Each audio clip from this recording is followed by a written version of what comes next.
अगर आप यूट्यूबर हैं तो योगी सरकार आपको देगी 8 लाख रुपए। इंस्टाग्राम इन्फ्लुएंसर हैं तो यूपी सरकार से होगी 7 लाख की कमाई। अगर आपके फॉलोअर्स मिलियन में हैं तो कमा सकते हैं 5 लाख रुपए। यूपी सरकार नई सोशल मीडिया पॉलिसी लेकर आई है, जिसके तहत सोशल मीडिया इन्फ्लुएंसर्स को सब्सक्राइबर्स और फॉलोअर्स के आधार पर विज्ञापन दिया जाएगा। योगी सरकार अपनी जन कल्याणकारी लाभकारी योजनाओं और उपलब्धियों की जानकारी जनता तक पहुंचाने के लिए ये पॉलिसी लेकर आई है। पॉलिसी में अलग अलग सोशल मीडिया प्लेटफॉर्म जैसे एक्स, फेसबुक, इंस्टाग्राम और यूट्यूब पर सरकारी योजनाओं और उपलब्धियों पर आधारित कंटेंट, वीडियो, ट्वीट, पोस्ट और रील को शेयर करने पर उन्हें विज्ञापन देकर प्रोत्साहित किया जाएगा। इस पॉलिसी के तहत विज्ञापन का लाभ लेने के लिए कंटेंट प्रोवाइडर को 4 श्रेणियों में बांटा गया है। अलग अलग प्लेटफॉर्म पर सब्सक्राइबर और फॉलोअर्स के आधार पर बांटा गया है। 5 लाख, 4 लाख, 3 लाख और 30,000 रुपए प्रति महीना, जबकि YouTube वीडियो शॉर्ट और पॉडकास्ट भुगतान के लिए 8 लाख रुपए, 7 लाख रुपए, 6 लाख रुपए और 4 लाख रुपए रखा गया है। उत्तर प्रदेश की सरकार नवाचारों के साथ चलती है। जिस तरह का समाज में परिवर्तन हो रहा है उसको ध्यान रखती है। उत्तर प्रदेश में सोशल मीडिया को लेकर के एक न्यू मीडिया पॉलिसी लेकर के हम आए हैं।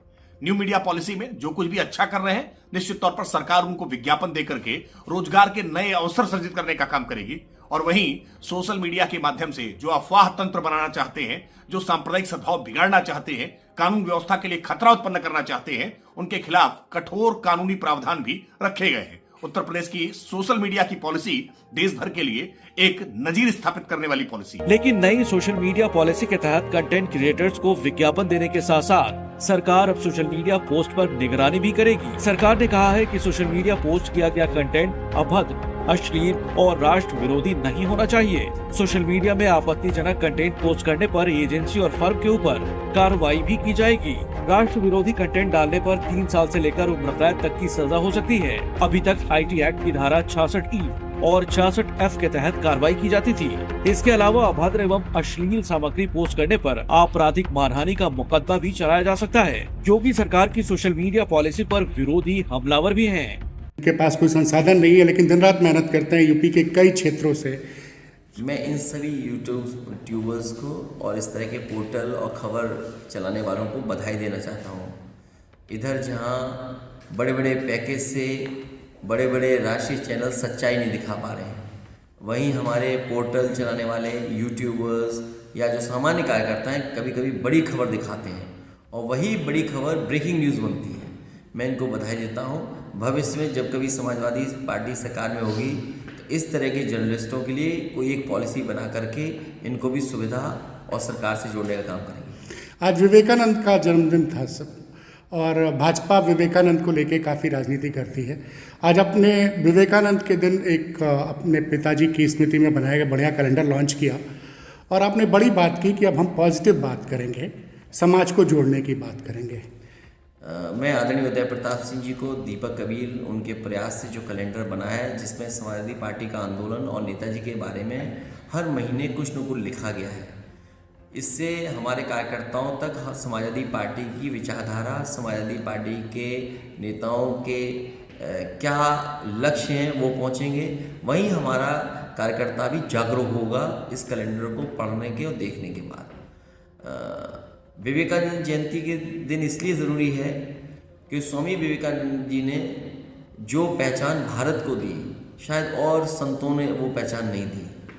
उन्होंने हमेशा रूढ़िवादी के खिलाफ, अंधविश्वास के खिलाफ, जाति और धर्म का जो भेदभाव होता है उसके खिलाफ लगातार हिंदू धर्म को भी जागरूक किया और दुनिया में भी बताया कि आखिरकार सच्चा हिंदू धर्म क्या है। मुझे उम्मीद है कि न केवल भारत और खासकर बीजेपी अगर आज विवेकानंद जयंती मना रही है तो कम से कम विवेकानंद जी ने जो वाक्य कहे हैं, जो धर्म का सही रास्ता दिखाया है, उस पर भारतीय जनता पार्टी चलेगी।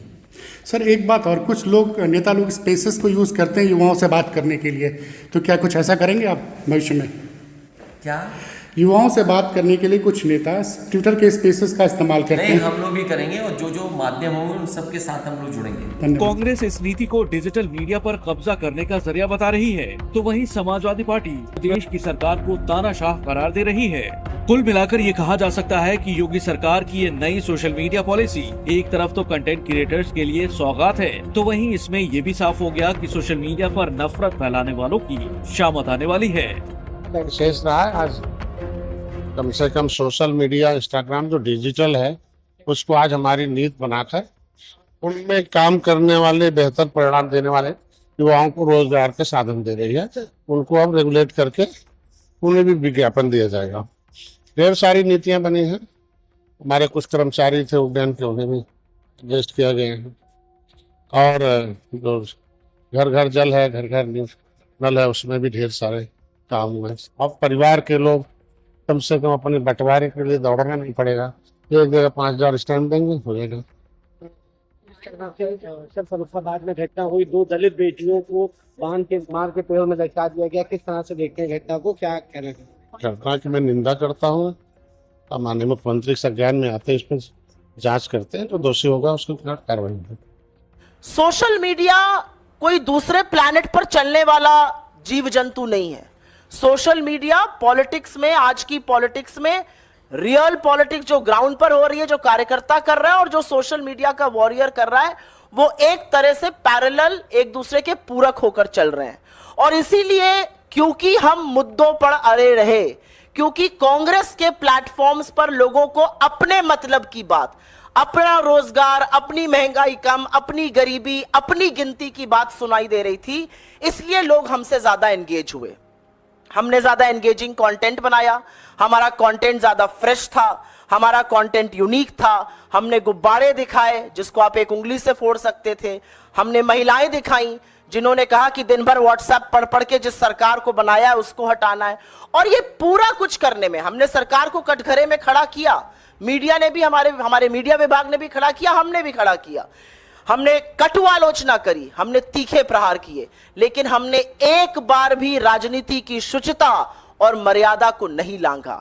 और उसका परिणाम है कि लोगों ने दिल खोलकर हमारा कंटेंट देखा, उसको सराहा, उसका एंगेजमेंट ज्यादा था और यह दिख रहा था आपको पूरी तरह से।